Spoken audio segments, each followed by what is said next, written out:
मानु हांडीशाल को आपण स्वागत। मो भल अच्छी आशा कर समस्त भल थे। तो आज जेहेतु पणा संक्रांति ओडिया घर मानक जहाँ भी हेले पूजा पर्व आसला मैंने अरुआ हो, तो मुझे रोषे कर अरुआ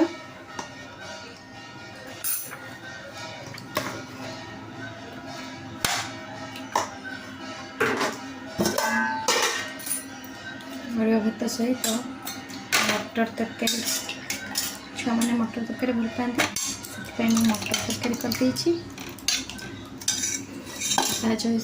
चिप्स बैगण दुटा भजी दे पूरा मिक्स चिप्स करदे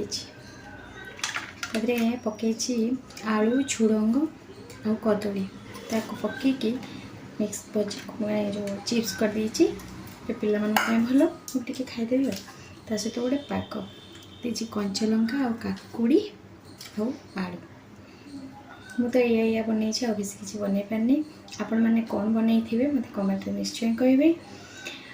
मो चैनल आप देखुं किंतु सब्सक्राइब करूना कौन पाई करूना कर दिंतु गोटे प्लीज आपणकर भल पाइबा अच्छी तो आप सब्सक्राइब निश्चय करंतु करेंगे तो सब्सक्राइब आपणकर गोटे गोटे सब्सक्राइब मत बहुत आग को नहीं पार मु चाहूँ आग को जावाई तो आपणकर भल पाइबा निश्चय रहा मोर विश्वास अच्छी आप भल पाइबा देकी मत आग को नहीं पारे तो मु भी आपण मानक आग को नहीं पारि।